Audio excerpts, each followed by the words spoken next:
11 నిమిషాల్లో వీడారు అసెంబ్లీని. అయితే ఆ తర్వాత ఎన్డీఏ సభాపక్షంలో మాట్లాడిన తర్వాత ఉప ముఖ్యమంత్రి పవన్ కళ్యాణ్ గారు, చంద్రబాబు గారు మాట్లాడిన తర్వాత పవన్ కళ్యాణ్ గారు అయితే మాట్లాడారు. ఏమన్నారంటే, ఈ కులాల మతాల మధ్య చిచ్చు పెడితే ప్రయత్నం చేస్తుంది, మనం విడిపోయే ప్రయత్నం, విడగొట్టాలని ప్రయత్నం చేస్తుంది వైసీపీ, చాలా దారుణంగా ఉన్నారని మాట్లాడారు. ఏమంటారు మీరు?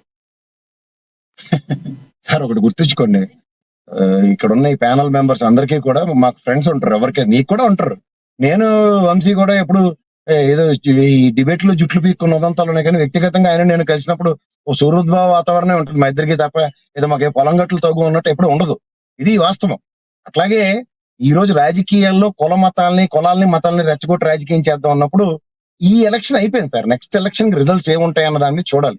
మనం ఉత్తరప్రదేశ్, బీహార్ ఇలాంటి ప్రాంతాల్లో మనం చూస్తూ ఉంటాం కుల ప్రాతిపదిక మీద, మత ప్రాతిపదిక మీద జరిగే ఎలక్షన్స్.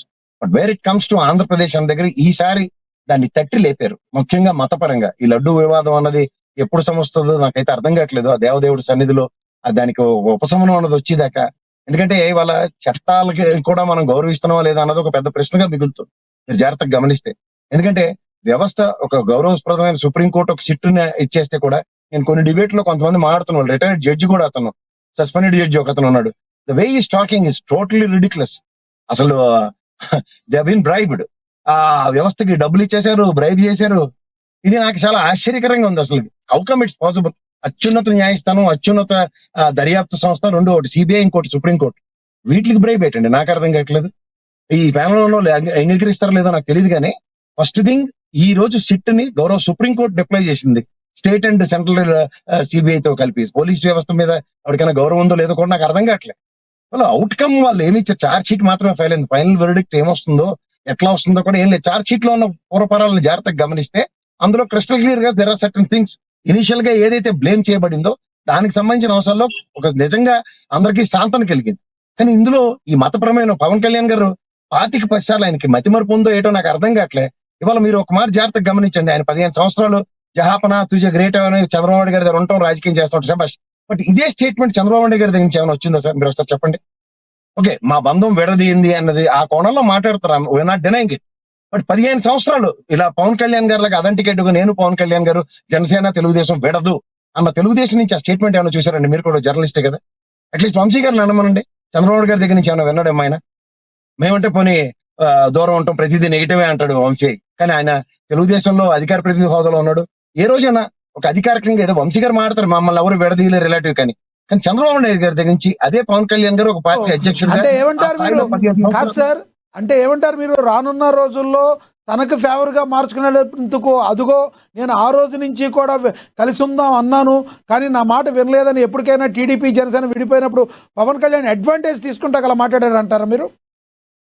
ఇందులో అవన్నీ నేను అంత పెద్ద మాటలు మాట్లాడను, కానీ నేను అంటుంది రెండు చేతులు కలిస్తేనే కానీ సౌండ్ గా రాదు కదా సార్.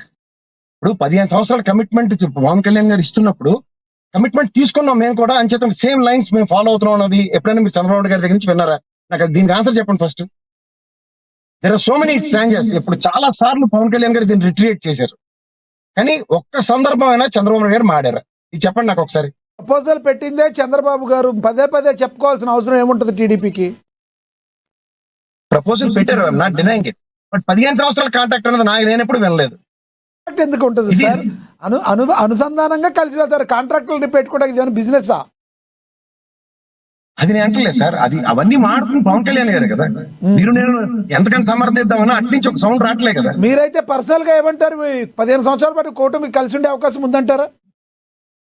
నేను రెండు విషయాలు చెప్పగలను సార్. ఎట్టి పరిస్థితుల్లో చంద్రబాబు నాయుడు గారికి పవన్ కళ్యాణ్ అవసరం ఉందో లేదో అన్నది ఇప్పుడున్న పరిస్థితుల్లో చూస్తే అవసరం లేదనే చెప్తాను. అది బీజేపీ, ఎందుకంటే ఇది ఇండిపెండెంట్ పార్టీ. ఆయన 40 సంవత్సరాల పైచిలకు లెగసీ ఉన్న పార్టీకి వీళ్ళ అవసరం వాళ్ళకి ఉంటుందా, వాళ్ళ అవసరం వీళ్ళకి ఉంటుందా అనేది క్రిస్టల్ క్లియర్ గా తెలుస్తుంది.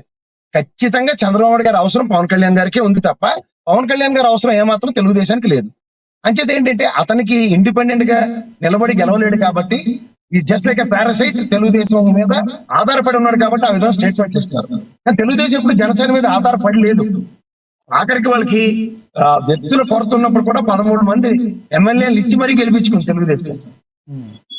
ఇది గమనించండి. తర్వాత ఒక ఆవిర్భావ సభలో అథెంటికేట్ గా అన్నదమ్ములు ఇద్దరు మాట్లాడిన తర్వాత కూడా తర్వాత దాన్ని కనీసం రిపీట్ చేయడానికి కూడా భయపడుతున్న పవన్ కళ్యాణ్.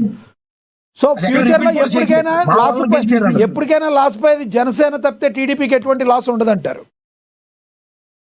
సార్ అది ఒక నిండు కొండ, ఎన్నో సంవత్సరాలు 4 దశాబ్దాల పైచీలు కొన్న పార్టీకి ఎక్కడ వస్తుంది సార్ డ్యామేజ్? ఎస్ అయిపోయి వాళ్ళ క్షేత్రస్థాయిలో నిర్మాణం ఉంది. ఒక విషయం Yes. నేను చెప్పగలను, ఇవాళ రాష్ట్రంలో ఒక పార్టీ అనేది తీసుకుంటే తెలుగుదేశం ఎవరికైనా ఒక టెస్ట్ కేసు 40 సంవత్సరాల క్షేత్రస్థాయిలో పవన్ పటిష్టంగా కళ్యాణ్ నిలబడిన ఎందుకు పార్టీ. బేరీజ్ వేసుకోవట్లేదు అంటారు? అయితే మీ పాయింట్ ఆఫ్ వ్యూలో ఇది ఎందుకు ఆలోచించట్లేదు? ఆయనకి ఏది తెలియదు కాబట్టి, ఆయనకి రాజకీయ అవగాహన, రాజకీయ పరిపక్వత ఈ జన్మకు కాదు కదా, వచ్చే జన్మకు కూడా రాదు కాబట్టి. Okay, right. రాజకీయ అవగాహన ఉన్న వాళ్ళు ఎప్పుడైనా సరే ఒకసారి అవకాశం అంటే అధికారం అనేది వచ్చిన తర్వాత పార్టీ క్షేత్రస్థాయిలో నిర్మించుకోవడానికి చూస్తారు. ఇప్పుడు చూడండి, మన తెలంగాణలో మీకు ప్రాక్టికల్ గా అర్థం అవ్వాలంటే, మన తెలంగాణలో ఉన్న కమిటీని రద్దు చేసి ఎలక్షన్ లో నిలబడతామని చెప్పాడు. తర్వాత ఏమైంది? కనీసం కమిటీల నిర్మాణం జరగలేదు, ఎలక్షన్ కంటెస్ట్ కూడా చేయలేదు. ఇవన్నీ గాలివాటం రాజకీయాలు, గాలిలో గుడ్లు పెట్టి రాజకీయాలు. 350 చోట్ల వాళ్ళు మున్సిపాలిటీలో నిలబడ్డారు, వార్డుల్లో అక్కడక్కడ. సార్ అది ఒక పార్టీ విధానంకి కట్టుబడి ఏదో చూడండి, nothing but independent, nothing but B forms. ఎవరు ఇచ్చారు అక్కడ బీ ఫామ్లు? బీ ఫామ్లు ఎవరు ఇచ్చారు చెప్పండి? సార్ మీరు కూడా జర్నలిస్ట్ తెలంగాణకు సంబంధించిన నేతలు ఇస్తారు మున్సిపాలిటీ ఎన్నికలకి. ప్రతి బీఫామ్ కూడా పవన్ కళ్యాణ్ గారు ఇవ్వాలని లేదు కదా. అలా కాదు కదా సార్, కేసీఆర్ గారు బీ ఫామ్లు ఇస్తారని మన ఆయనకి ఎంక్వైరీకి పిలిచినప్పుడు నేను బీ ఫామ్ లో ఇవ్వాలని క్లాస్ చెప్పలేదా? రామచంద్రరావు గారు బీ ఫామ్లు ఇవ్వలేదా? జాతీయ పార్టీ అధ్యక్షుడే కదా. ఏ సార్ మీరు ఏదో సపోర్ట్ చేద్దామంటే చేయండి, నాకు కాంట్రాడిక్టింగ్. ఎవరికి సపోర్ట్ చేయండి సార్, మీ నోటి ద్వారా ఎవరికైనా నిజాలు తెలిపించాలనుకుంటాం కానీ మేము ఎవరికి సపోర్ట్ చేయం, మాకు ఎవరైనా ఒకటే. లక్ష్మణ్ గారు చెప్పండి సార్. ఇప్పుడు పార్టీ క్షేత్రస్థాయిలో నిర్మాణం జరిగి కమిటీలు మళ్ళీ రీప్లేస్మెంట్ అయ్యి ఎలక్షన్ కి 350 కాదు, మేము చూడండి మొన్న 21కి స్ట్రైక్ రేట్ 100% తెచ్చుకున్నాం యాప్ లో 10-20 నిలబడమండి, ఎవరు డినైంగ్. లేదంటే ఇన్ని కార్పొరేషన్లు 106 మున్సిపాలిటీలు 7 కార్పొరేషన్ల దగ్గర 350 నిలబడ్డారు, అది కూడా మేము కాదంటలేదు. కానీ పార్టీ నిర్మాణం మీద మనం మాట్లాడుతున్నాం ఇవాళ. సరే సార్, వాళ్ళ అంతర్గతంగా కాదు సార్, వాళ్ళ అంతర్గతంగా చేస్తారు. ఒకవేళ అవ్వకపోతే సెట్ కాకపోవచ్చు, కానీ ఒకటి వైసీపీ కోరుకుంటుందా వీళ్ళు విడిపోవాలని?